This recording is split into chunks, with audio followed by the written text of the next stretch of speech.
Hello and welcome back to the U Up podcast. I'm Jordana Abraham. And I am Jared Freed. It is so good to be back here with you, Jordana. We are virtual today. I'm coming to you live from La La Land, Los Angeles, and you are in the Long Island Kingdom. How are you? What's going on? We just want to let people know for YouTube and Spotify purposes, if you're watching, you can see we're in our little boxes. How are you? We are remote today, but we never miss an episode, so here we are. Yet to miss one. I'm good. Yeah? Yeah.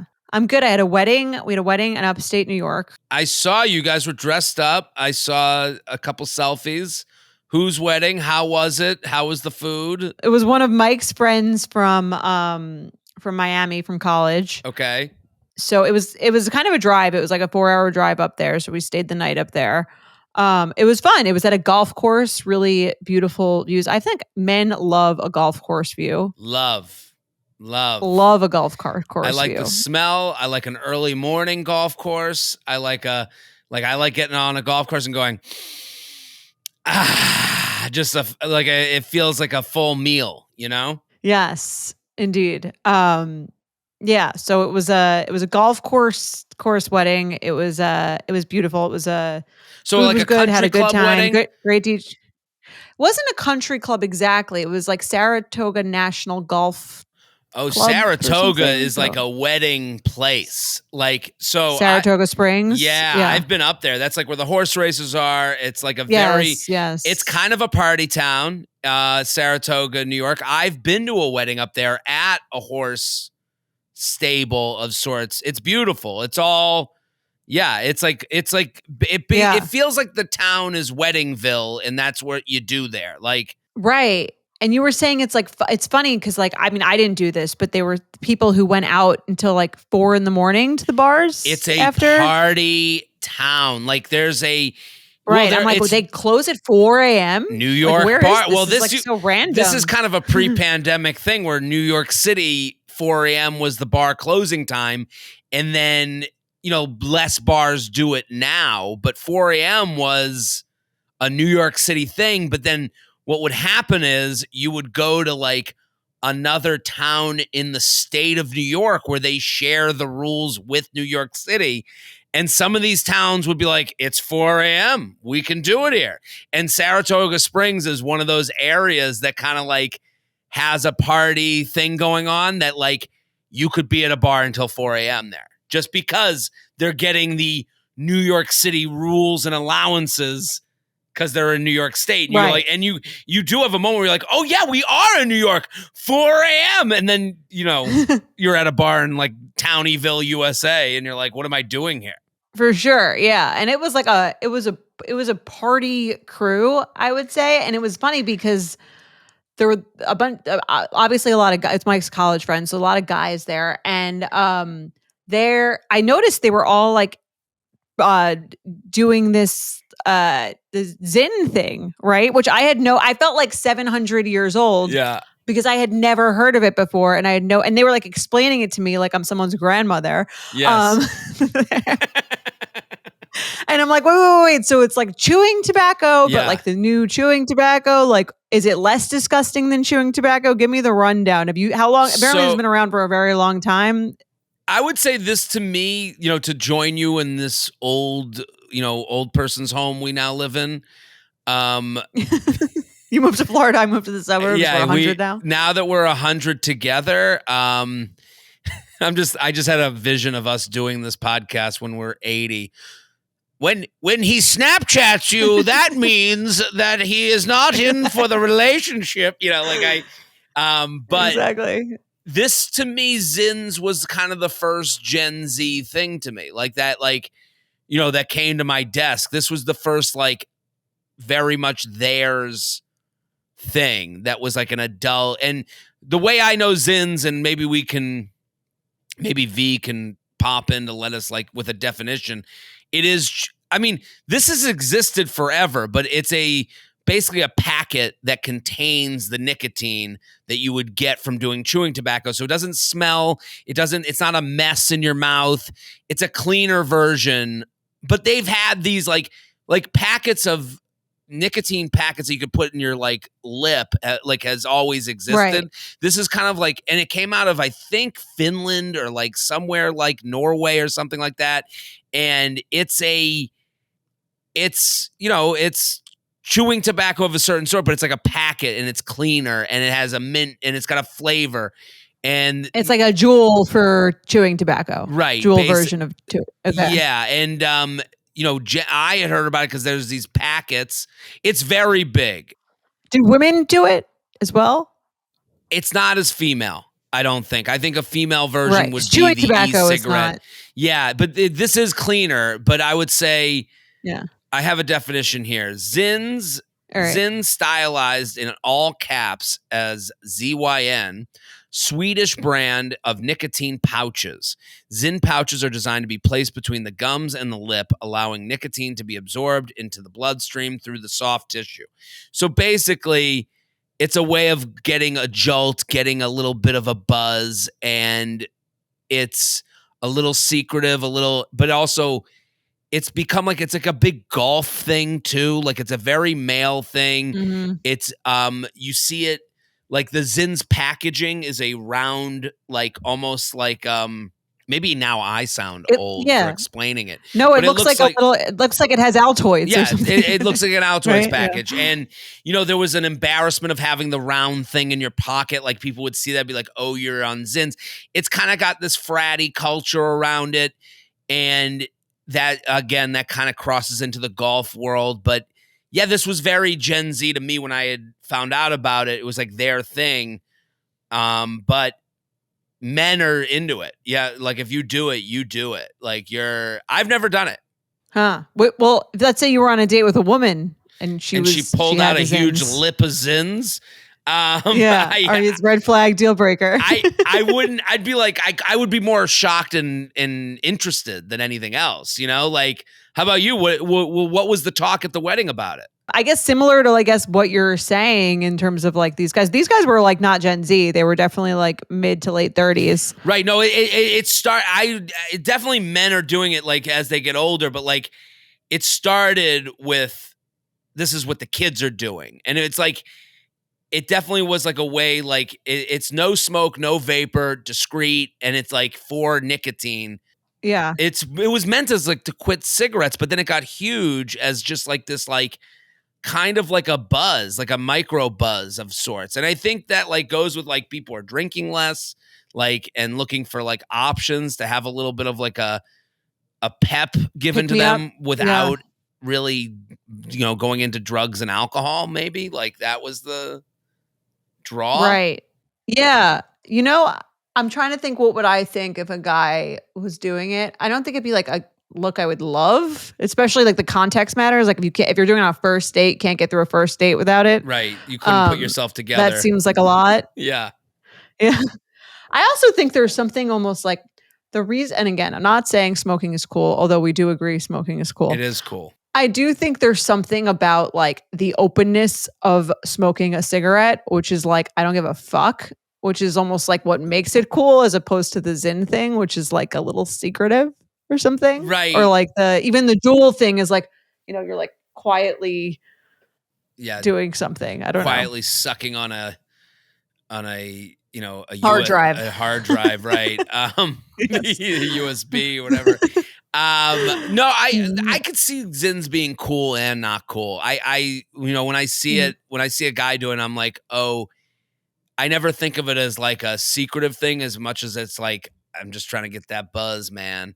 I'm just chilling after a hard day. Like I don't see Zins as being like taken like to get you through as much as it is to like chill after like you've been dealing with some shit. I don't know, like the golf element to it. In the same way a cigarette is, right? Right. I would say, I guess that's why it doesn't lose coolness for doing the Zins. What was the talk around it at the wedding? Were like people doing it like during the wedding, like during the ceremony? Not during the ceremony that I saw anyway, but like cocktail hour, I saw it. And that's why I asked a guy, like, what is that?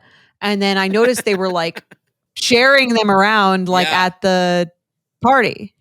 Yeah, So I was just like very intrigued. Yeah, they were like socially discussed yeah, they're a community. or There seems to shared. be a Yeah. community to it. There is a like I'm in on the Zins thing.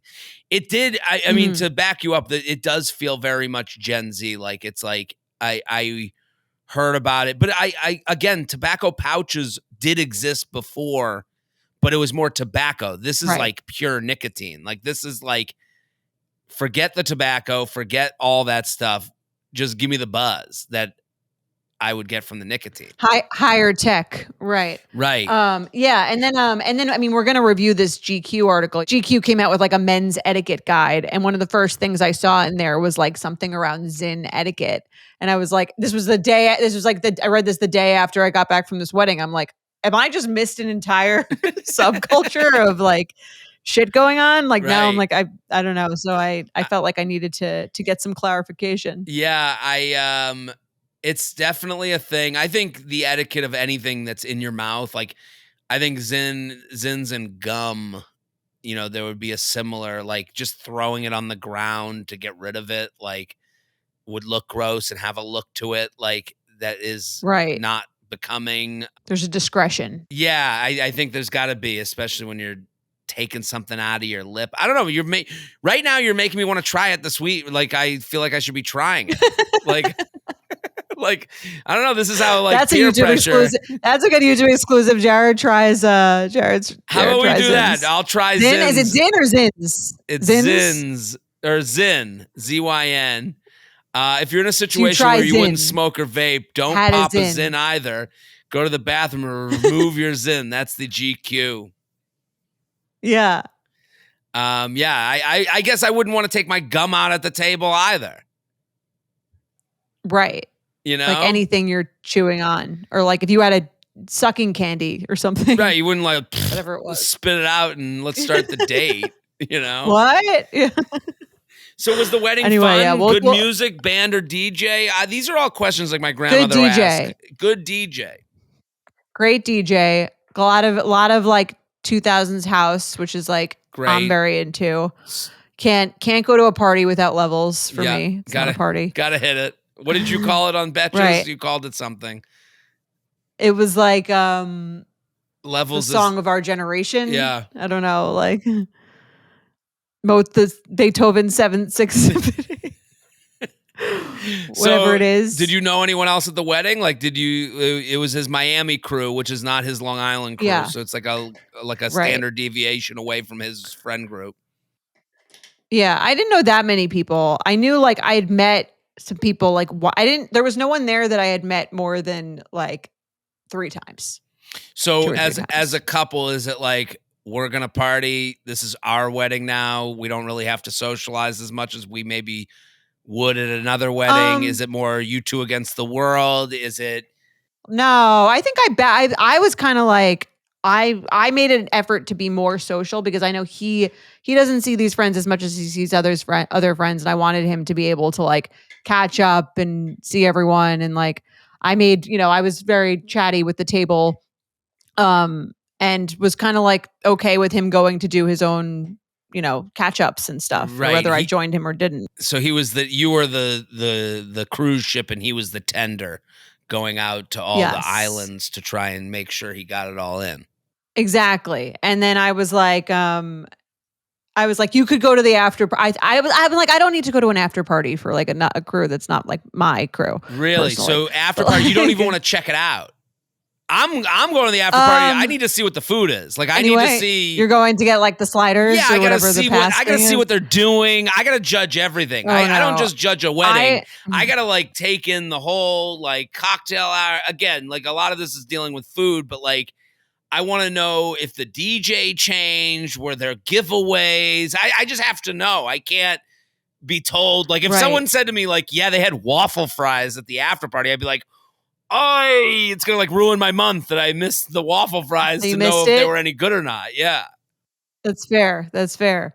Yeah. I mean, I told him he could go to that. Yeah. I was like, I think tapped out after like the wedding. but he was like, he came back with me and then he was gonna like re-go out and then he never did. There was like a miscommunication about where the after party was. I hate when there's not a well-planned after party. Yeah. If you're listening, I'm sure it was lovely planned and we just missed the memo. Well, I don't like that it's like a word of mouth thing. Like, hey, tell us where the after party is. Like, be upfront. This doesn't have to, it's not like a speakeasy. And that's the thing about after parties is I feel like they're always kind of a little bit, they're like not like publicized. They're not like on the invitation. You know what I mean? No, listen, I hate what's gone on with these after parties because you're right. It's not on the invitation. And then it's like this hearsay thing. I think there's an after party, I think. And it has to be, and it's like kind of like supposed to be like this surprise thing.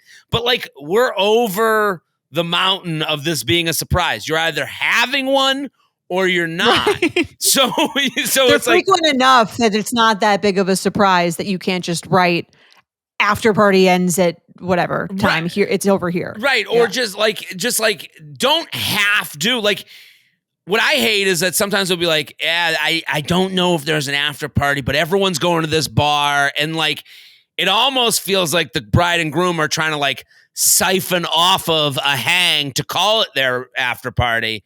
And it's like, you know what it is? I think it's with, it's if there's old people who are invited who you like I don't think probably wouldn't go to the after party, but you don't really want to think that you don't want them to think that they're supposed to go by publicizing it or something. Right. You don't want to make it someone's obligation. Like I think it has to like, be. Grandma, you're not invited really to the after party. I don't know. I sometimes it feels like I think my brother's wedding, it was like in another room. Did he have an after party? Yeah, they had an after party. It was in another room in the hotel. And like it was like a definitive like, hey, we're going to continue the party here.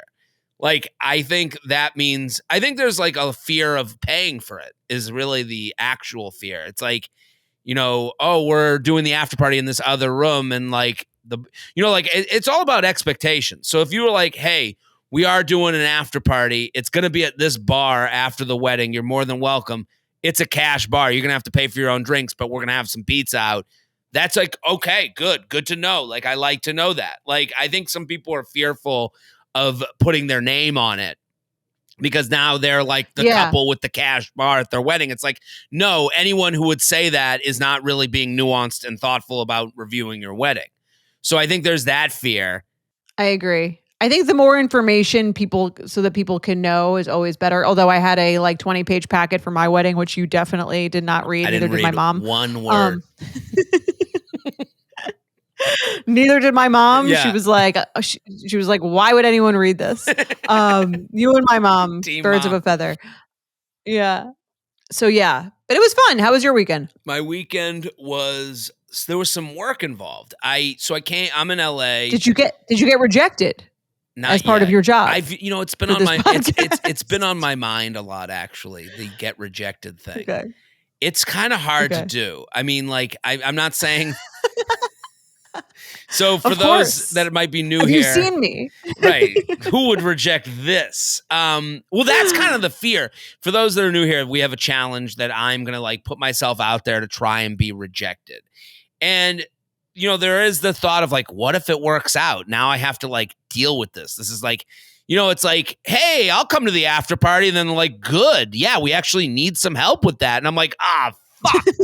I just signed up for a job I didn't want to have. So it's like, yeah, why don't you go and like DM like some celebrity to be like, or like not celebrity, but like someone that's like out of your league, quote unquote, via my view of league, whatever.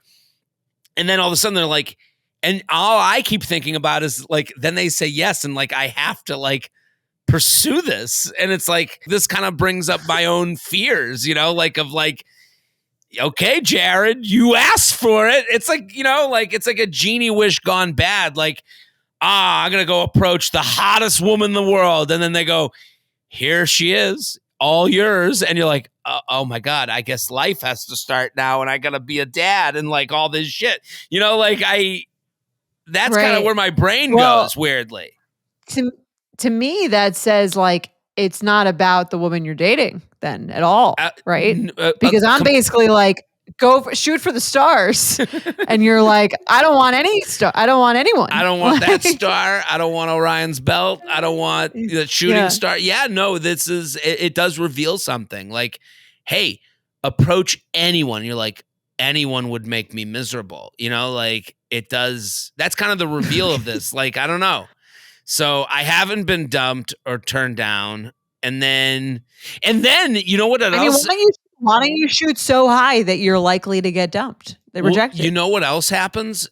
There's got to be some level of person where you're like, they're probably not. Nobody's too good going to be me. into it. Yeah. Like, well, then there's also this like this other side of it. There's the side of like, what if it works out? Then like, oh my God, I have to start my life now, and this is like a problem to deal with. And then it also kind of like has shifted how I look at the people like who are reaching out to me. I'm like, anyone who I'm going out with that like came my way, I'm like, I don't know. I didn't even think to get turned down by them. Like it kind of hurts that. Like it makes everyone untouchable. So I don't know. I'm dealing with that. That has affected me. Have you thought about the possibility that that person won't answer or will reject you?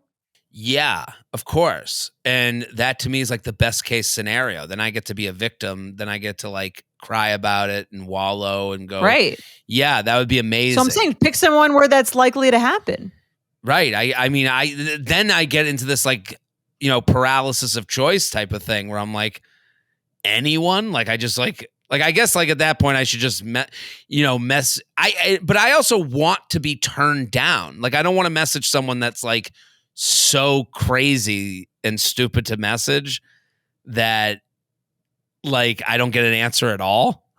That they're not going to answer. Right. You're not going to message Beyonce, married, bad example. Right. But Beyonce's a good example as far as like how stupid that would be. And also like, I guess the only good part about this is I'm realizing I'm not that delusional, because there are people I'm like, come on, I'm not going to message that person. I'm not, Beyonce, are you out of your fucking mind? Like at least I feel like I know where I stand, which is nice. But I am in LA. Well, that's why if you know where you stand, then go like a little out of your reach. A little out of your reach. Right. That's a hard thing to admit to, like to figure out. But I'm in LA. I did this event on Saturday where I hosted a show where people pitched their friends. Oh, that's cool. So like a woman would come on stage and be like, this is my friend, so-and-so, and do a whole PowerPoint with them. And then people in the crowd could be like, I want to date them. And I like it. I feel like I've heard of these, right? These are like they're happening around the country. They're happening around the country. I've kind of like, I'm sure you've gotten them sent to you in the same way I've gotten them sent to me. Like of like, look at this. And I think we've talked about it here on the podcast. So like the pitch my friend idea. I like it because it's like, it's less sad than pitching yourself. Right. Right. Well, there's always the thing of like, when they pitch their friend, I think the worst part of the pitch is like, they never say what's wrong with them.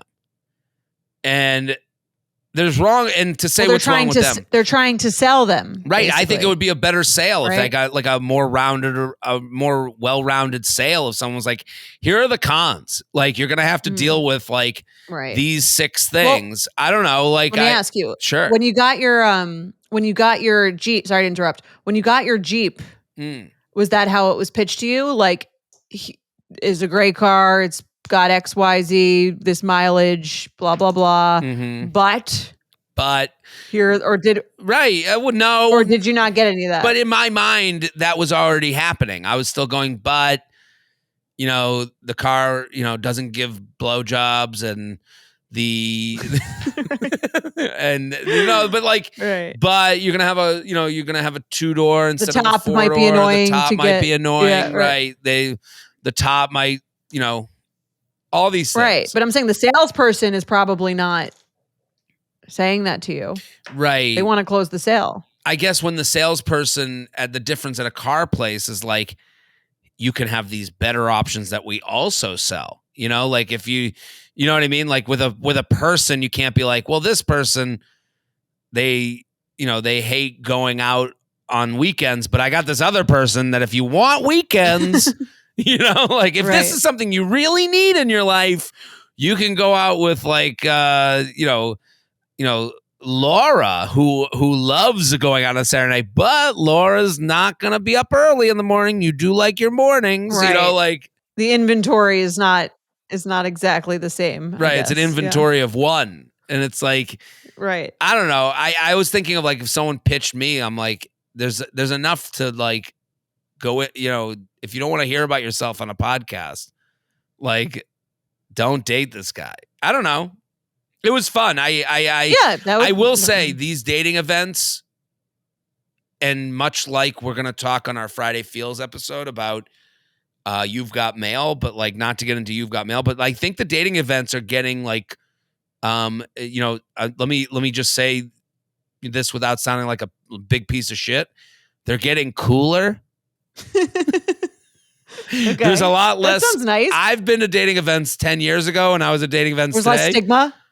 Less nerds. There's more normies, more people you would meet, because I think people are really trying so it's like to apps, get like the evolution of apps. Right. In the beginning, and that's why You've Got Mail, like I think like that movie like took away a lot of the stigma of like it's a bunch of fucking losers, like right. Yeah, and we'll get to that because I have thoughts on that too. So, but that's Friday's episode, so stay tuned. That's a good way to tease Friday's episode. So if you want to be a part of it in the moment, watch You've Got Mail. Make sure you've watched that movie or do a rewatch. If you're flying Delta at all from now till then, it's on your flight. That's how I watched it. So what are we talking about today, Jordana? Otherwise, when this comes out, I'm going to be in Richmond, Virginia, Washington, D.C. Tickets are going.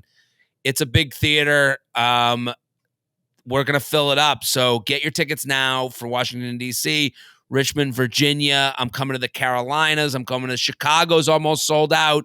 So get your tickets, jaredfreed.com, Milwaukee, Minneapolis.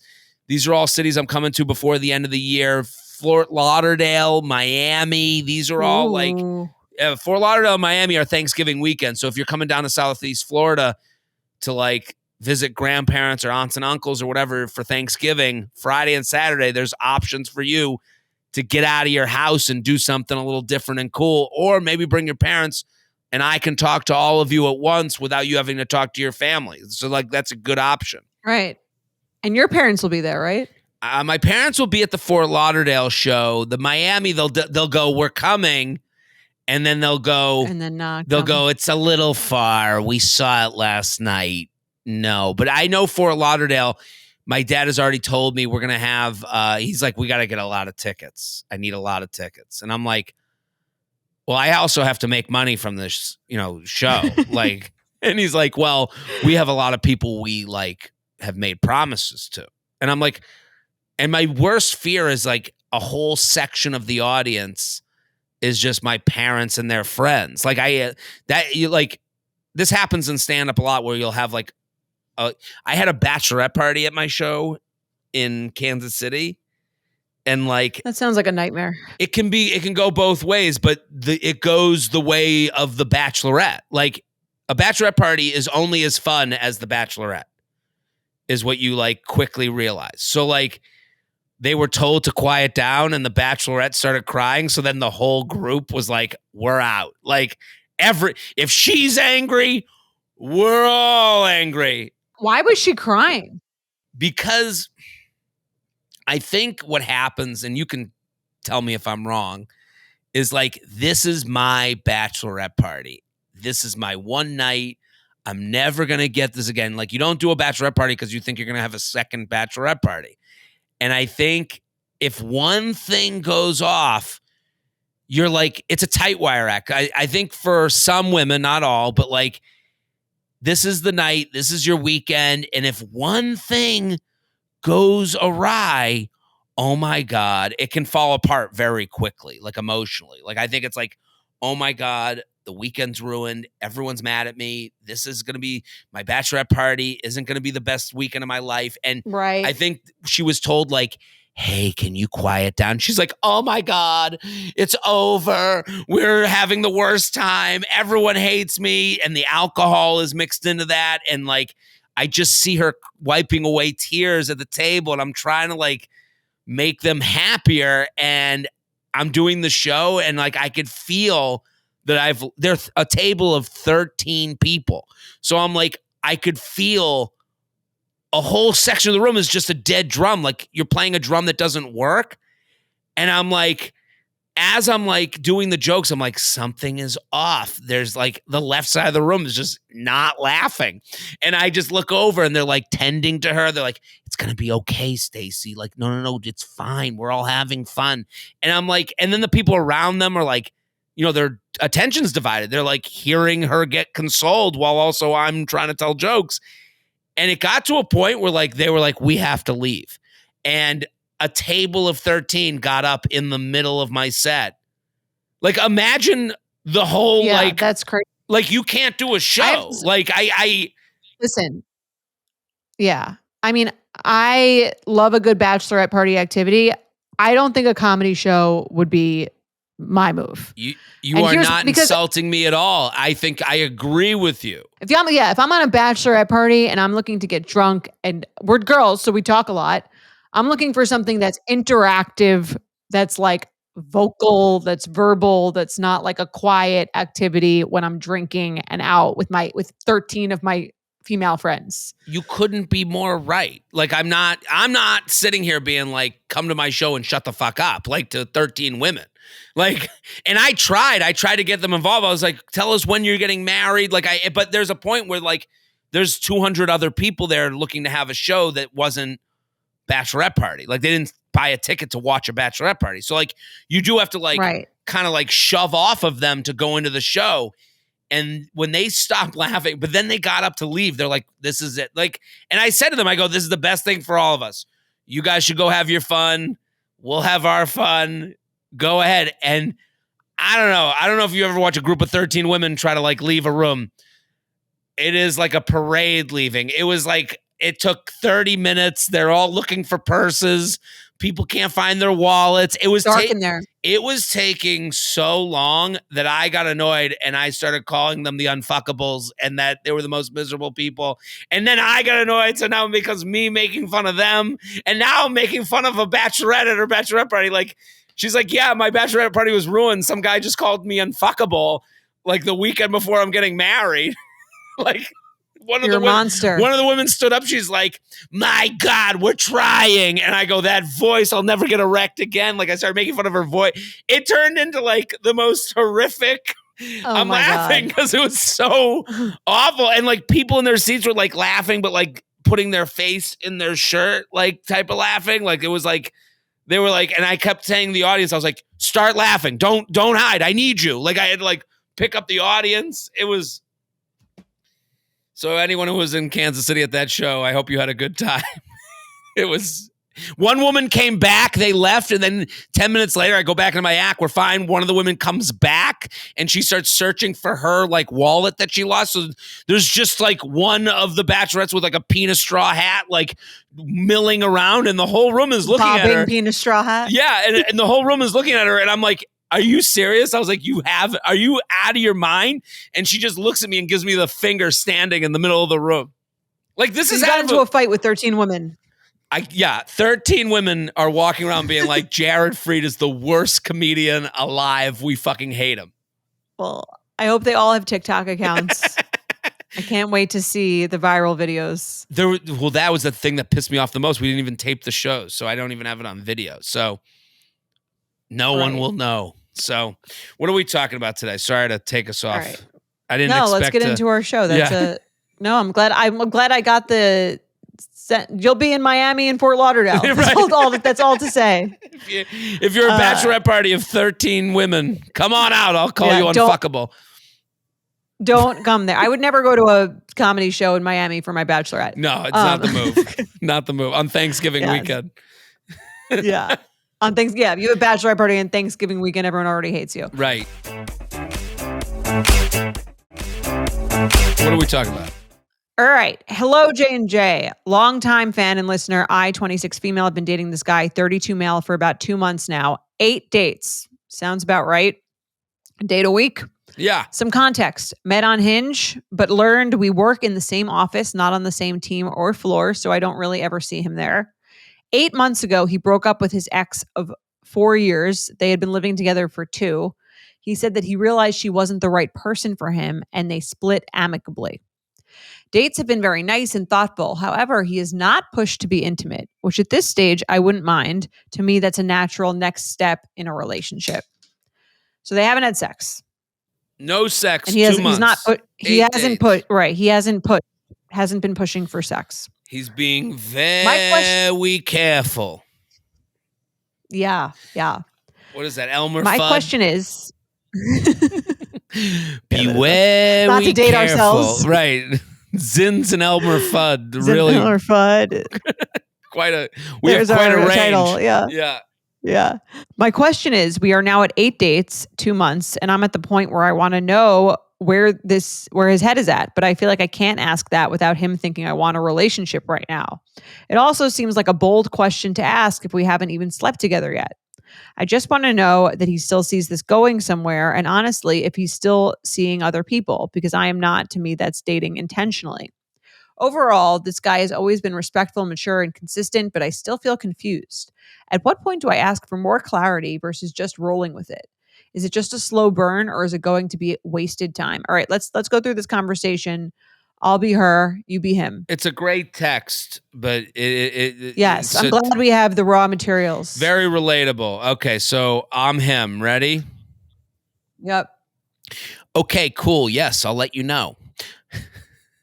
Also, just kind of curious where you would say you're at in your relationship goals. I ask because I want to let you know where I'm at, which I would say is not totally ready to get back into a relationship this quickly after my previous one, but wanted to date intentionally to find someone I would be interested in being with.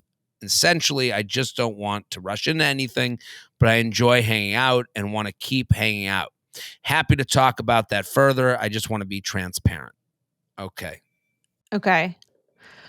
I appreciate the transparency. I'm certainly intentional about who I spend my time with, but I'm not wanting to jump into a new relationship anytime soon either. I'm happy with my life right now, and while I absolutely want to find the right person for me, I'm definitely a slow burner and I don't want to force anything. That being said, I do like you and I want to keep spending time with you to see where this could go. I'm a naturally affectionate person, but will always be upfront about where my head's at, and I hope you will too. Okay, cool. Thanks for sharing your thoughts. This gets very businesslike. Sounds like we are on the same page. I think getting past my home search and purchase and getting back to more normal schedule will help. You probably feel that way too, I'm sure. How was the rest of your weekend? Well, good thing that conversation is over. We're all cleared up. Everyone knows where everyone stands. Exactly. Everyone knows exactly what page they're Jordana, on. I have a question for you. Do you feel you know where he stands or where she stands after that conversation? I know where she stands after her email to us. I don't know where she stands after this conversation. Two very different things. And yes, I feel like I know where he stands after this conversation, but only because I've been doing this podcast with you for almost 8 years. Right. This is a lot of saying nothing and a lot of him really getting It's like ahead. a lot of proactively. Yes. This is a lot of proactive getting ahead of a conversation that he suspects is going to come down the line. Right. And he wasn't wrong. She's emailing us because he almost got ahead of it. This to me shows one thing is very clear. Men have way more emotional intelligence than they're being given credit for, because he reaches out. He knows 8 dates, Proactive. 2 months, proactive. Let me get ahead of this and make sure that I can continue being casual with her without getting called out on not noticing that we're being casual and it's been going on 8 months. Like, he knows as much as you know. No one's that stupid. No one's that smart. You're not smarter than him. He's not dumber than you. You're about the same. So I think that's like a big reveal of this whole thing.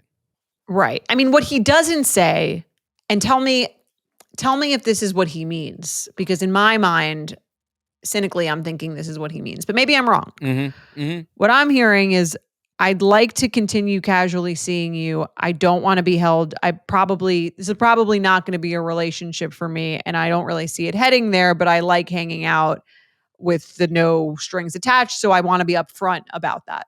Yeah. I mean, yeah, in as many words, that's really what he's saying. I would add on, he might not even like be saying, I want to be casual, as much as he's saying, hey, I'm aware that you and I have been seeing each other 2 months. I'm also aware that I am not going to get more serious than we are right now. And I'm Ever?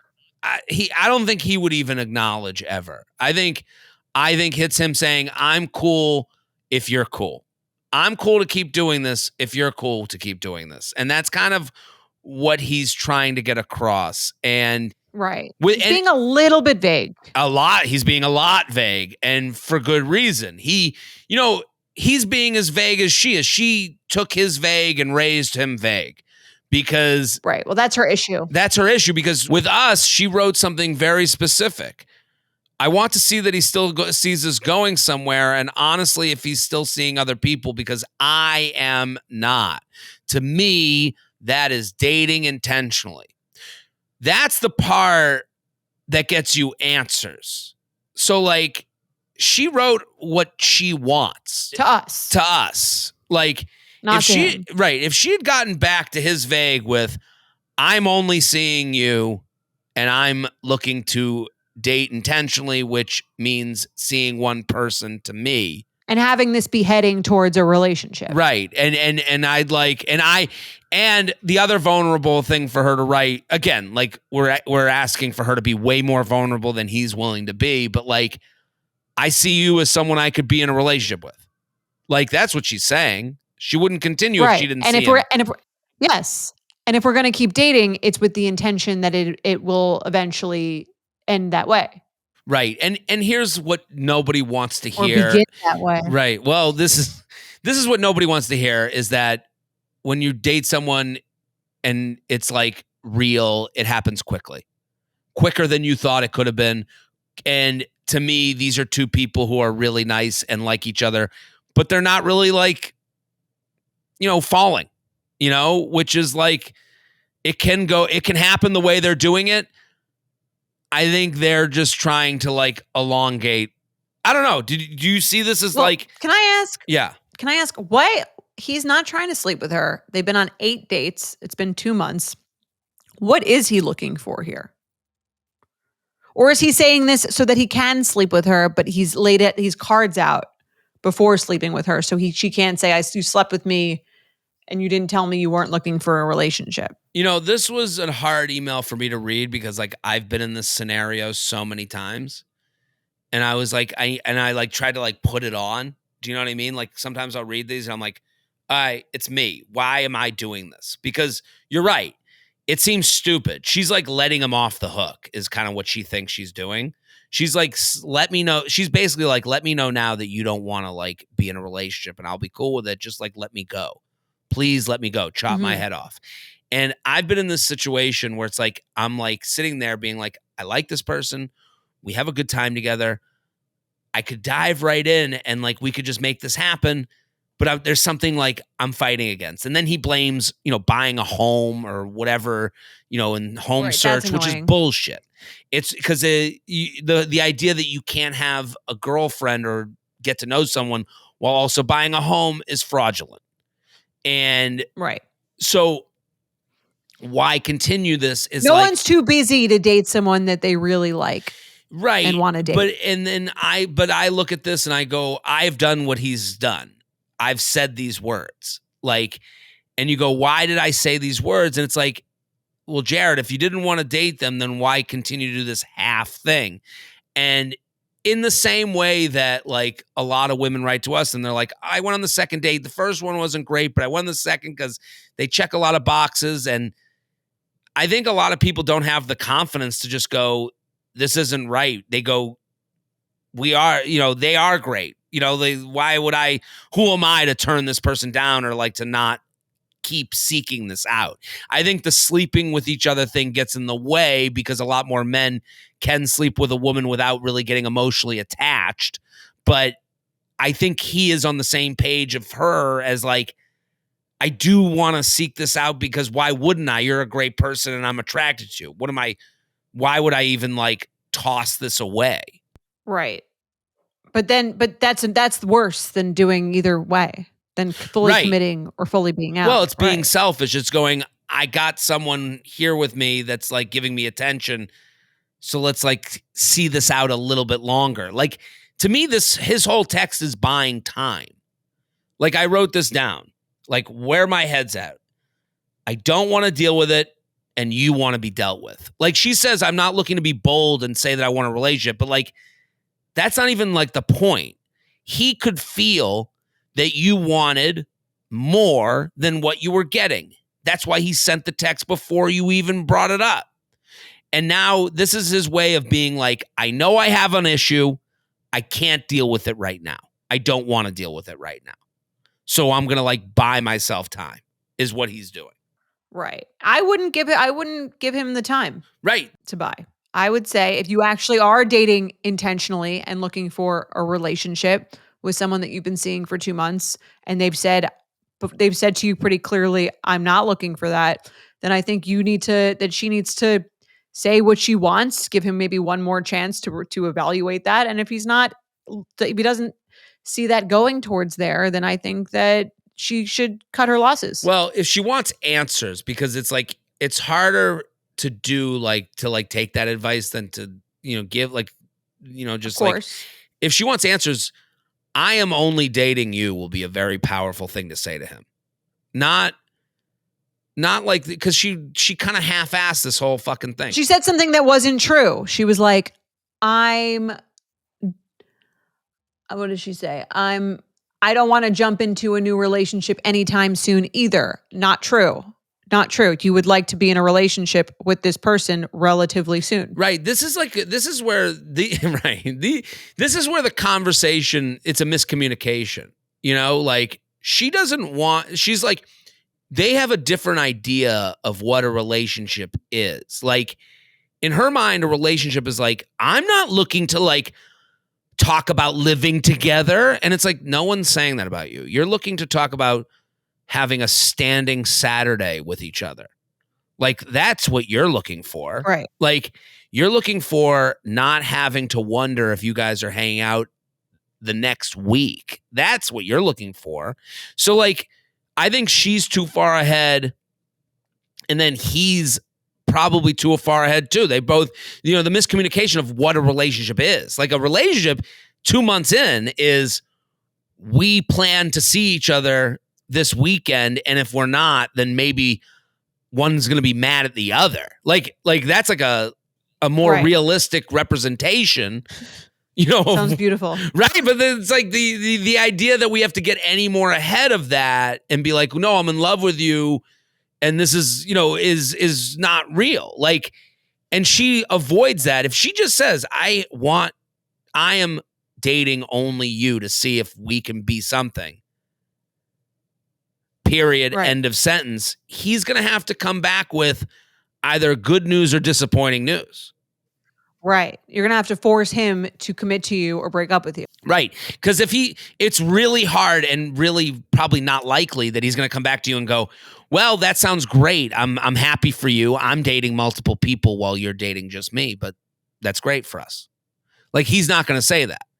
He's going to say, what's he going to say? He's going to say, what would you say? If someone said, I'm dating just you, I would go, I am not dating just you. And that means maybe that you're farther along than I am. And maybe for that reason, we should probably end. Right. Yeah. And that's a good thing for both of you. Right. And it gets you what you want. And I just think for this person that's writing in, like the idea that I don't want a relationship yet, you want a version of a relationship. It's not true. Right. Yeah. You're saying, and she's saying, I get why she's saying that, because she's like, I don't want him to think that I'm like obsessed with him or that I like am deeper into this than he is. But it's like, you are, and that's okay. Right. It doesn't mean like you're a loser. It right. doesn't mean that he's going to want you to date you less. He already thinks that that's what you want. Right. He already knows. He's getting in touch with you about what you guys are. Right. Like he knows. And that's the thing about like She wrote something also very specific in her email about like, well, he just got out of a 4-year relationship and realized it wasn't the one. And it's like, just because he got out of a 4-year relationship because he realized that they weren't the right match for him doesn't mean he now knows what his right match is. If anything, that story just tells me it took him 4 years to tell someone that they weren't the right match for him. And that's how he is and who he is. Right. And that's He could date you for 4 years and then tell you that. right. He's just repeating Watch the out. process right now, too. Like he's doing the same things he's done. All right, let's do an icky or picky. You ready? Yep. Let's do it. Send yours in. uup@betches.com. uup@betches.com. Icky or picky is when you're dating someone, you get the ick. Are you going to dump them? And then would that be just you being picky, or is there a real ick that you should end it because of? Okay. Let's find out. Long-time listener, first-time writer in. I need your expert advice on a hairy situation. Huh. I, 34 female, went on 2 dates with a truly lovely man, 34 male. We're talking 10 out of 10 chemistry, nonstop banter. We share similar lifestyles. We both acknowledged how rare of a connection this seems to be and are very comfortable with each other. We also have had a great kiss already. On our first date, we ended up having drinks at a pool when I discovered his very hairy back, like hair up to the shoulders. I recognize that this comes with great features, such as a fantastic head of hair, which is not necessarily easy to come by in men my age or older. But I've never been with a furry man like this before, and I'm a bit thrown off and turned off. This didn't prevent a second date, as I think the positive outweighs the hair, but I would appreciate your take on whether this is a superficial hang-up that I should get over or whether I should make a reasonable grooming request. Jared, should I send him a European Wax Center gift card or share one of your Insta stories about your journey there? Jordana, should I just get over it and focus on all the positives? Should I kindly say something? And if so, how? Or am I just being too shallow? So icky or picky, his back hair is so wild. Appreciate all you do. Thank you very much. Sincerely, shedding my doubts. This is a fun one. Yes. How do you I feel? will say I am married to a man with a lot of body hair. Okay. He's a hairier guy. And Harry and the Hendersons. this is a fixable issue. Mm-hmm. Every time we go on vacation, the night before, I get he's like a little tool. I don't know what you call it. And I get to scrape all of the hair off of his back. Okay. And he pretends he doesn't like it and he's doing it for me, but I think he does because he's owned it before I met him. And I don't think you could say it right away. It's not something you could like immediately jump on, but hair is a very easy problem to fix. Right. In my mind. If the person is willing. I could agree an unkempt hair is like a little bit of a turnoff, almost more because you're like, are you trying? And it's tough for men. I will say I sympathize with men because it's like you can't try too hard or you're like trying too hard, loser. But you can't not try at all because that's also like, do you care about being attractive? Right. So it is like a fine line. Yes, I totally agree. I'm a back waxer. I get my back waxed. And mine wasn't like, I did at some points I'd have like the hair go from my shoulder up to my ear. Like I could feel it, like, which is like crazy to think about. I love the idea of like the early, like you can't be like a week in with someone and be like, because they went on a first date at a pool. So like, she's like, everything's which is interesting and different, but like everything's perfect. And then like you can't be too soon. It's too soon. Not after a first date. Yeah. But I will say men do like, all of men's looks are based off of, I do believe in the idea that men do things to get laid. Women dress for other women and men dress for women. Like, so right. It is kind of funny to think that everything a man does, he thought was fuckable. Like if you really want to like get into it. You think he thinks this is like hot?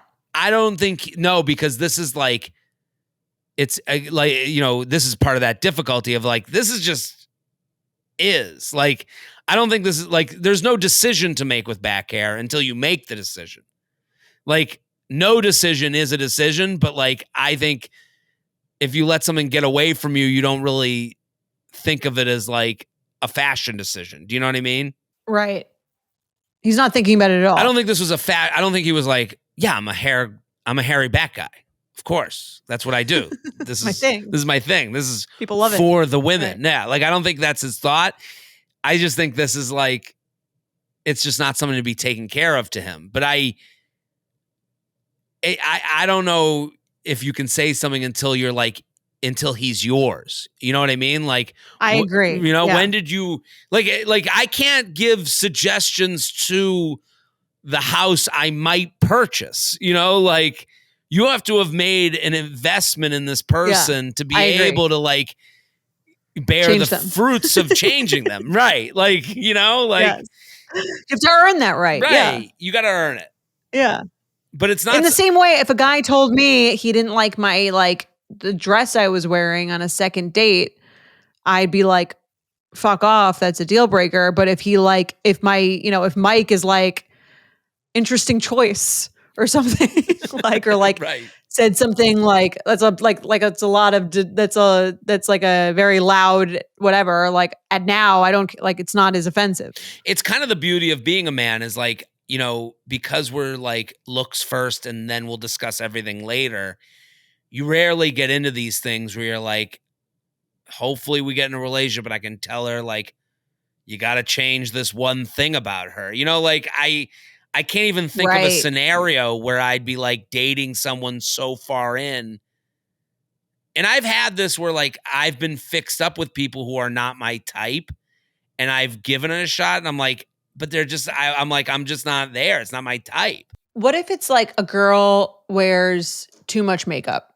You think? I've heard this one before. Too much makeup. We're like, too much makeup. She wears a lot of makeup and you actually think she'd look better with very little or no makeup.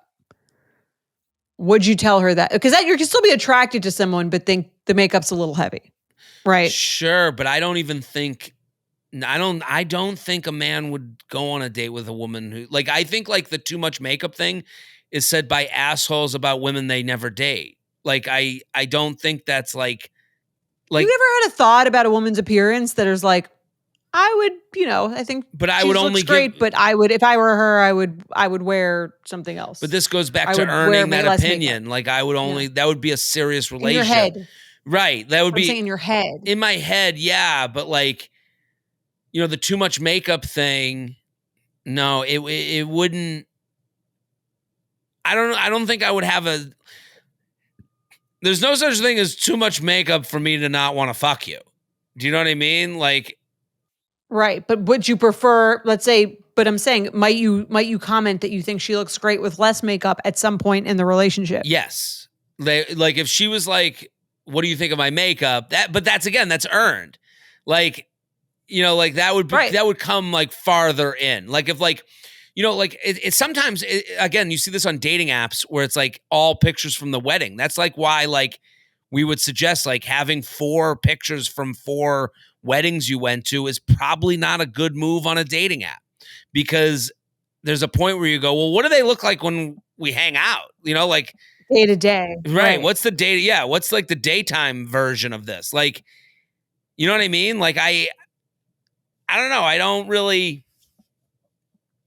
The too much makeup thing, like it would have to be so for me not to approach someone because of their makeup. Like it would have to be so much that I would think their personality is kind of like the makeup, right? Yeah. And I don't know if the back hair is ever the personality of the man. Like I don't think. Like I could listen. If I'm dating someone and they're that's why I'm saying I think this is picky. Oh, this is totally picky. This is beyond picky. To say we have 10 out of 10 banter and then, oh my God, he has some back hair. Like you guys, if like the love of your life has back hair, you're going to be able to say to them, hey, we can, I think it's easier for a woman in this sense because you're going to look at him and go, I am so attracted to you. You know what would also make me even more attracted? If you did a European wax center and got a back wax, and then he would sprint there to do that for you because guys want to like win, want to like get the girl, want to turn on video games. We want to like Right. beat the level. I don't know if it would be like if I was dating someone and I was like, I want you to get a bob haircut. Like, I want you to get like a hot, like, you know, Pulp Fiction looking bob haircut. I don't think that would go as well. Probably not, unless you would have to do a lot more finessing. But then, we did that email on this show, and it was like, it was seen as like so, like, it did come off, and I will even say it from my angle, it came off like kind of gross and like manipulative. Well, that's why it's an art. Right. That's an art. Right. But it's like, I don't know why it doesn't really like go the same way for men as it does for women. Like when a woman gives a guy a change, it's like, yes. Well, it's like, I think it's what you're saying. It's like their guys are like attracted or they're not. Right. They're attracted or they're not attracted. And it's like very incremental, the amount that your attractiveness increases by like little things like that. So Jared, icky, if a woman has a lot of back hair, extremely hairy back, icky or biggie? I'll wax it for her. We'll get rid of it. You'll wax it? There you go. If I don't know, like I'm trying to think of like the hair situation for a woman if she didn't shave her legs and everything else was like perfect. Like, yeah, that's a good one. Right? But I would be like, no armpits and legs, and everything else was perfect. It would actually, to me, like that's like it would be strange that we got along as well as we did. Like, I think like there's an element of like a woman's looks and how she's put together is so kind of attached to her personality. Whereas a man's looks and how he's put together, like maybe not as much, or maybe I'm misspeaking here. Maybe. I think they're just more malleable than men stuff. Right. All right. Let's do another email. Well, we agree it's picky. Let's do let's do another email. Go for it. J&J, I have a question about exchanging numbers. I've had a few guys now ask for my number after the first date, but still talk to me on the app and even scheduled the next date. I have a personal rule that I don't give out my number until I've met someone in person, so I'm not bothered if a phone number exchange doesn't come up before date one. But it's strange guys don't ask for my number after the date if they want to go out again. I end up giving them my number if they express interest in another date, but is this weird? I know Jared has said that guys now do or don't do certain things because of how the dating landscape has changed. Is this one of them? If it matters, I'm in my mid-30s and dating guys who are mid-30s to mid-40s. Can't wait to hear what you think. Do you do this? Do you ask for, when do you get a number? I would get a number from the app if they had a rule like this where they don't want to give numbers until they've met the person. I think that's I think that's a perfectly reasonable rule. You're okay with that? Yeah, I think it's reasonable. I get it from a woman's perspective of like, hey, I'm kind of just like, I get it from anyone's perspective, but it is, I think what they've done, and I'm not looking to like, I was trying to think of like reasons the guys aren't asking for their number after the first date. And there's a spectrum of, especially if they want to go on a second date. Right. And there's a spectrum of like, so if they wanted to go on a second date, but they don't get her number, there's a spectrum of like, they forgot, which like I actually think is like a reasonable, like you're messaging on the app, you have a great date, you go, hey, great to see you. And you go, and like, it sounds like she's playing a little coy, to be honest, like based on how their email's written, like, why haven't they asked me? It's like, well, you have this rule that they've never thought of that, like this is obviously something you've thought of. So like he's put zero thought in it. Oh, you don't exchange numbers. Okay, cool. Let's go out. And then you go out and have a great time. And then they want to go out again. They come back to you on the app. And it's like, there is a point where it's like, oh, you got to be a little less precious. You tell me when you want me to take your number. Right. You've made this a thing for you, which I'm respecting the thing. And I think you got to like, I would maybe forget. Like I'll say that I would be maybe one of those people that would forget. And also you've made it a rule. So like, I want to make sure I kind of like let your rule play out. Like I don't know. These are options. Is it another option that he wants to be able to get, like almost like why you would only Snapchat instead of getting someone's number, wants to be able to get out quickly when he wants to get out? No, that's the other option. The other option is like, okay, I now this is like a version of gaslighting that is like more prevalent to me than actual, like, I think like this is a version of gaslighting that like, this is what men kind of do. Like, oh, you've made this rule. I'll kind of let this rule kind of be the reason I can like act a certain way and kind of like let myself off the hook for not having to get your number and keeping this a little more casual than maybe like you would want it to be. Right. You know, and I'm not trying to scare her out of her rule because I understand the safety concerns and like why she's doing it. But like, I think there's a point where it's like, we can't read your mind and you got to like say like, hey, I've had a great time. And you can make fun of it. I think it's time we do the numbers. Like, I think like here's my number. Right. Here's my number. You passed the test. Like that can be a fun thing to talk about on the date because I think the way they're playing it, it could be used against them. I'm not saying all the time, but it can be like, you know, okay, now I'm like in this zone that we only message over the apps and like, all right, now I kind of like have like a free pass to kind of like not have to be in their phone and like kind of disappear and, you know, let's play it this way. And like, and it's funny, like the one thing I would like make her cautious of is like sometimes, and this happens to a lot of women in dating. And I think they got to like be easier on themselves based on this podcast is like, you make this rule and then they think, well, now he gets to make any rules he wants to. And it's like, they're not the same. Like the guy saying I don't exchange numbers on the app is weird. Weirder for a man. Weirder for a man. Like but I think a lot of women out there will go, well, he's allowed to as well. You know what I mean? Like, and you go, sure. And right. and like I'm here eye rolling with you. You know, we saw this and I bring this up all the time, like the when we were in San Francisco and everyone's talking about like all these guys who are ethically non-monogamous. And it's like you're on a dating app saying, I want to date multiple women at once under this like term that like lets you off the hook for being called a fuckboy.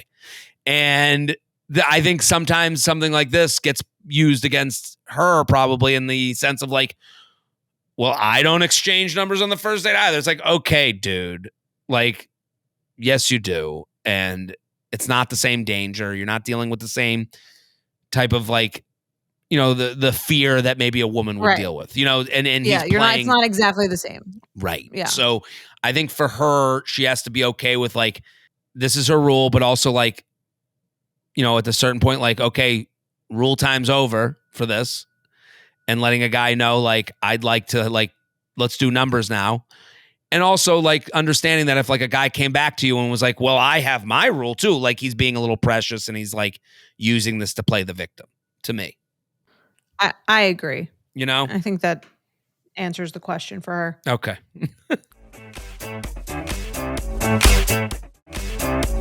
Let's play some games. Let's play some games. UUP at Betches.com. You know the game. Red flag or deal breaker. You have a situation, you're on a date with someone, everything's going great, and then one thing happens. Is it a red flag? Is it a deal breaker? We will answer that for you.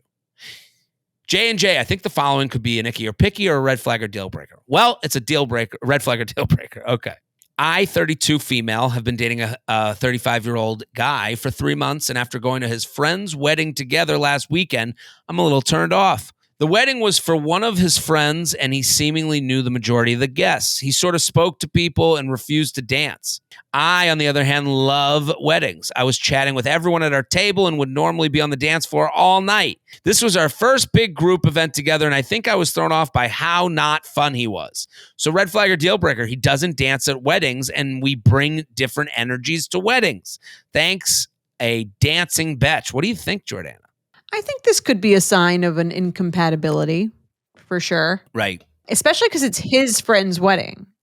So if he's not like a fun guy at his friend's wedding, he's definitely not going to be a fun guy at your friend's wedding. Right. And that's not to say you can't be fun and him be at the table, but if like being on the dance floor with your partner is an important thing to you, you're not going to get it here. This ain't the store where you're going to find that on the shelves. Different energies. Yeah. I don't know if I'd break up with someone because of that, but I think it would be a little bit of a red flag in terms of like, do we have fun going out together? Right. And they've only been together 3 months and You've seen date him, one-on-one him. This is larger universe him, and you said something in the beginning of this episode that was like important. Like you were like, you kind of understood the assignment. You were like, you were saying like, it's his friend's wedding that he doesn't get to see a lot. So like, I'm going to be chatty at the table. I'm going to let him go do his own thing. I don't need you. Kind of go spread yourself around. Like, she's the guest at this wedding. You can give a subtle push and a nudge, but like, you kind of like have to be his asset at his friend's wedding. Right. Yeah. But I also think like, because they've only been together 3 months, he needs, like, I think he owes her more at this wedding where she doesn't know anyone and they've only been dating 3 months. Right. Then. But does he owe her being a different person and dancing? Like he might at his friend's wedding, he might be like, they all know me. If I'm out there dancing, they're gonna be like, what's wrong with Rob? Like. Right. I think it's more like, is he like making sure you're having a good time would be like a positive thing at an event where you don't know anyone and you were at 3 months. Like, are you still trying to like, again, are you trying in this? But she doesn't really, that's not really where her email lies. Like he sort of spoke to people and refused to dance that's not making her feel uncomfortable at a wedding and not tended to. Yeah. He's just not a dancer, and she's like, that's who he is. That's who he is. Like but he's not the life of the party. Right. And you know what? The better test, but this is hard to do, is like, how is he at a wedding with you and your friends? Like, if you and your friends are out there, is he the dud? Is he bringing down your good time? Like, I think you could be closer to expecting that at the wedding with your friends because of what happened. But will he make a full 180-degree turn when he comes to your weddings with your friends? I don't think so. Probably not. Yeah. But I would have him hang out with your friends. Right. A little bit. And this would be like a red flag for me, but I would give him a few more opportunities. You could also be having like an off night where you're just true. I'm not. I think I'm not in the party mood. It's definitely a red flag. It's definitely one of those things where you go, okay, I'm learning who this person is. Like, I wouldn't consider this like the extreme more than I would, you know what I mean? Like, maybe it's a bad night, but like, I don't think you go from refusing to dance to like, oh, come on, I'm in the middle of the circle, like doing, like get out here, come on. I don't think he's ever going to be that guy. Probably not. But I would give him more than one like social opportunity to see how he is socially, to see if your vibes match. I agree. Because I don't think you can judge anyone based on one interaction. Right. Let's do another. All right. Hi, J&J. Love the pod. Enjoyed meeting Jared at a recent Providence show. Hello. I'll get right to it. I had a fun IRL mother meet cute recently. My married best friend, who was a notoriously bad wing woman for me, a single 33-year-old female, was set on doing a better job winging during a recent girls' night out. At the bar, we struck up a conversation with a middle-aged woman. Fun. And my friend uncovered that she has 3 single sons. During the discussion, she landed on which son would be the best match for me. I took a photo with the mom and she sent it to the son with my phone number. He texted me and we ended up going on a date a few days later. I enjoyed the date and felt pretty neutral overall about seeing him again, which is a separate issue in terms of going on second dates after first dates that were good, not great. Welcome any advice there. Okay. Meanwhile, the mom was texting my best friend and got a bit overbearing in my opinion, which made me less excited about the whole situation. See attached text from the mom to my best friend. So, unfair to judge a man based on his boomer mom's overzealous texts. Red flag or deal breaker, his mom aggressively texts your best friend at midnight and jokingly refers to herself as your potential mother-in-law when you go on one date with her son. Future daughter in nah, bitch. Great sign off. All right. So why don't you be the mom? The mother-in-law? The boomer mom. Okay. Yes. Okay. I'll change the names to protect the innocent. Okay. Yes. And I'm her friend. You be her friend who wing womaned for her. Okay. This is Estelle, your friend's potential mother-in-law. I know. I still can't believe our plan worked and they met up. So, her turn. Is it a go? All right. Then she Nothing. follows No up response. at midnight. Yikes. Your silence makes me worried. Sad. Hi, Estelle. Sorry, I'm out of town visiting some college friends. I've been busy and don't always have my phone on me.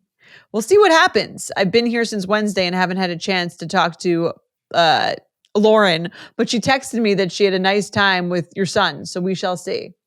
I'm sorry to be pushy. Have fun. Okay. Okay. What do you think? I love this. I think this is the kind of thing where, like, if you're into the guy, you're kind of excited about this text. Right. And if you're not into the guy, then you're like, ugh. Like, you know what I mean? I think it could turn someone sort of in the middle one way or another. Right. It's hard not to like kind of come back at the emailer a little bit. I'm happy they wrote in. I think they bring up a really good predicament as far as a red flag or deal breaker, but like the way she painted, I have a friend who's usually a bad wing woman. Like you seem a little particular. Like Perhaps. right. Like you forced your friend into being better at something that who is good at that? Like, I don't know. Then she talks to this woman who finds 3 single men for you. And then the woman who you get jazzed up at the bar after a few drinks about dating their son is like really excited and like wants to know the deal and like is being the person that they probably were because at the bar, because that's how you have to be able to like get into conversation with people you don't know to fix up your son. Like, and then she wants to know like, what's the deal? Like, and then apologizes for being pushy when your friend comes back with like an automated response. Like, I think this woman is like within her rights to be asking these questions. I don't know. Don't you? Does it sound a little despy? Sure. Do I think has any indication of a reflection on the son's feelings? No. I think the mom is like a little bored. Right. And excited. And she's like a little, right. She got some action. Yeah, and excited. Is it a little weird to text anyone that's not like your spouse at 12:15 a.m.? Sure. Yes. Right, I guess. Yeah. It's a little weird. Right. With a non-urgent question. Okay. Yeah, I think her son could hate you and she would still be texting this. Yeah, I think so too. And I don't think it's a reflection on him. No, I don't think so at all. And I think it's like a reflection on like, I mean, it is a pretty wild night to go out with girlfriends and then strike up a conversation with a random woman, and then go out with their son. Like, this is pretty like crazy, you know, like, yeah, it's a fun story. It's a fun story. So like, it is funny that like the mom's still being fun about it. And then they're like, okay, relax, Gladys. Okay. You know, chill. Right. She's joking. Future mother-in-law. Yeah. The future mother-in-law. Okay, I don't know. That's why I'm like, kind of like the emailer. I think she needs to like, you know, like get a little, you know, have fun with this a little more. Like, I don't know. Like, I don't know.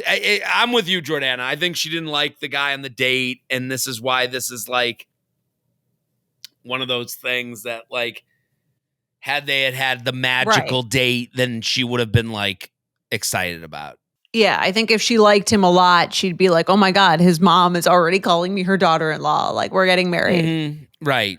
So, I don't know. This isn't a deal breaker for me. It's fine for me. It's a red I think flag. It's kind of fun. I think it's fun. I think it also matches the fun of like how this like came to be. Like she's being fun still. And you guys, you know, the white wine wore off and you guys are like business as usual is like kind of weird to me. Right. I agree. With the exception again of the midnight text. Yeah. I think it's all normal. It's 2 a.m. It's all I could think about. Like it's like right. Like is she doing a follow-up telephone call after that? I'd be like, all right. Here's the thing about the mother-in-law is she kind of like has a good gauge of the temperature in the room. She says sorry to be pushy. Like even after her friend got back to her with like, you know, the automated text from the kidnapping line. Like, so. Yes. Crazy. All right. Let's do one more. One more. J&J subscriber here. Love listening to you guys. Attached our screenshots with a guy I matched with on Hinge. I was supposed to go to a concert and ended up with me being the ninth wheel. He ended up saying he doesn't believe in giving gifts to couples no matter what. Is this a red flag or deal breaker? This was a deal breaker for me, but my friend thought it was a green flag and he had good financial boundaries. Would love your thoughts on it. So, red flag or deal breaker, he doesn't give gifts. Screenshots below. All right. You be her. All right. I'll be him. All right. But somehow now it's me and 9 couples. Ha ha ha ha ha. That's the era we live in these days as old single folks. For real. I had 5 pregnancy announcements this week alone, LOL. I was just 17th wheeling a few weekends ago with all my married friends at Putt Shack. Damn. Then he responds to her 5 pregnancy announcements thing. That's impressive, and also why I have adopted a strict no gift giving policy. Do you just not go to the events? Oh no, I go if I'm invited, laughing face emoji, but the policy still stands. And don't give presents for weddings and birthdays? That's correct. I also don't take at my events. I don't take gifts at my events. Right. He should have said take gifts. What events is he having? Well, that's what events would you be throwing that you and her are on the same you and her are on the same page? I read this before too. I don't know why that didn't. Okay. What events would you be throwing that a gift is expected? LOL. Ha ha ha ha. I forgot I'm talking to an attorney over here. In my defense, I also haven't given my sister a wedding gift because it cost me a few grand just to attend. Your sister is the one person where it wouldn't matter. LOL. Interestingly, she's the only one that got pissed. Others probably are too and just won't say anything. I love the honesty. She's right. She's going for it. Yeah. Yet they keep inviting me back. I guess they truly just enjoy having my cheap ass around. Another new policy for me, if I stay in Airbnb with all couples, I only split the bill by the number of people. How do you feel about that? I used to get talked into splitting in other ways, but I felt I always got screwed over. Yeah, my friends always do it that way. Yikes. This guy is like going out of his way to turn her off. Yeah. He keeps doubling down. He's policy. Brutal. Fuck off. Yeah, he's brutal. He stinks. This is one of those that's like he's on the edge of being an asshole, but like he's not all the way there. Like to me, like this is like how kind of men get, and I'll include myself as like when you're single as you get older, you have so few people, you have no one at home being like, shut the fuck up. And so you get a little entrenched in your opinions, and he sounds like he's like there, like no one has been like not laughing at his jokes. No one has been like questioning him, and like he even gets called out like, what events are you throwing? And he's like, real attorney here, and then he changes the subject. He's like, I also, I got an Airbnb, I got an Airbnb thing too. Let me bring that up. No, I agree. This is a deal breaker. This guy's like, it's just so funny where he's like, because I'm thinking about this. I'm thinking like, if I ever married this guy, we would get no gifts. I guess we're out. Yeah. I mean, right. Like he also like has policies for things that aren't really, but like she even says like who's getting an Airbnb with 17 people and then being like, okay, he has to pay for like as a couple. Like that would never be how it would go. Right. I think he's like, it seems like he would be the deal breaker and the red flags this is sending out to me is that this would be like a really annoying guy to fight with. Mm-hmm. Because he's very sure of himself. Right. It's not like he's saying these things as like, what do you think of this? Like, do you think that someone should have to do this? I'm not sure. It's like, this is my policy and I'm right about this thing. He seems like it's a douchey way to like state an opinion. Listen, I'm with you. This guy's a deal breaker. I do think having a policy in dating when you're single is a bad look. Like, even the woman who's like, I don't give out, like, and again, you're going to lose people and you might be okay with that. I don't give out numbers to anyone before a first date. Like, I get why you do that, but like sometimes policies are just meant to keep to yourself. Like, you know, like, Right. and are And like, then if someone asks you why you didn't do something, then you can explain. right. Right. I don't need to be like, you know, you're not a pool that I'm like trying to go swim in. Like, here are the rules before you enter. Like, you got to make sure you wear your sandals. And I don't give a gift. Like, you know, if they went to a wedding together and it's like, hey, you didn't bring them a gift. And it's like, I just, you know, we paid a lot of money to go here. I think it's crazy that we give each other gifts. Like, I guess that could be, but I think that's also like, Still reads pretty cheap. right. It's cheap. And it also reads very like single guy who's set in his ways that hasn't had to answer to anyone. And I think this happens to men a lot. I'll say this for myself. Like I think he gets a little bit of an ego puncture when he's like, when someone's like, well, that doesn't sound right at all. You know, like, right. Which feels douchey to me. right.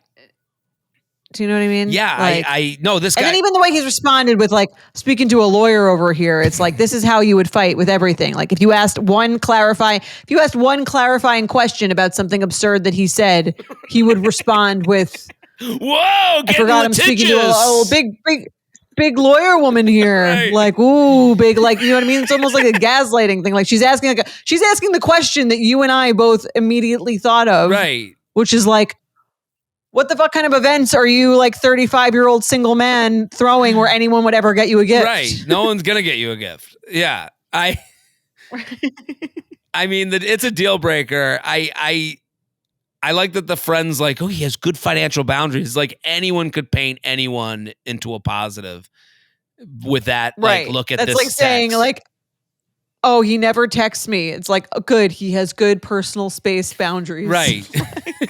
No, these are called social norms. Right. Social norms. Yeah. I just reading his text, it like scared me. You know, I'll say as like a single man, I was like, this happens. The ghost of Christmas future. Yeah, a little bit. Like I have this a little bit in me where I was like, I'm like, oh, you're a comedian too. So I hope I don't sound like this. Like, it's kind of your job to have like strong opinions that you like qualify in this way. Yeah, but do you know what I mean? But my like, job isn't to like do that while I'm trying to like entertain someone as far as a date is concerned. You know, like we have a date coming up. If they said like, I mean, I've done this with like, I've had this happen where someone's like, well, you know, like I fly United. And I'm like, I got to go with Delta. I had this happen where I was like, I got to go with Delta. They're like, Delta? How could you? And I'm like, well, there's 3 airports in New York that do Delta. Like, what do you mean, how could I? You know, like I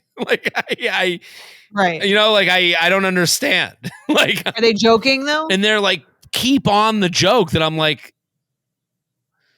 it's no, I'm just not switching from Delta. He was like doubling down. Right. He's doubling down and making it. He's not even going, well, yeah, you know, I'm an asshole. You know, like it's like, this is what I do. Yeah. You know, so deal breaker. I don't believe in it. Right. Yeah. I don't believe in anniversary. This is the guy who's like, I don't believe in anniversaries. Right. Of course I didn't get you a card. Right. It's like anything that becomes religious. My policy is no cards. No cards. I don't do it. Not for no anyone. Gifts, no cards. Also in dating, when you have a dating policy, it's like, that's you being like, everyone's the same. Right. You know, you would treat everyone the same. I'm not treating everyone the same. And the policy thing is like, it ignores the fact that like the main important thing in a relationship is like the ability to compromise. Right. In like a real long-term relationship is like the idea that you and I have different views on this one thing and we're able to come together.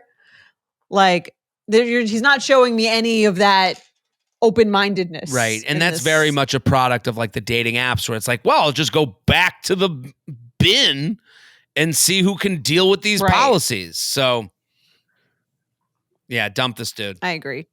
We solved dating again, Jordana. We did it. We'll be back on Friday with You've Got Mail. So watch it if you want to hear our review. Boom. Bye.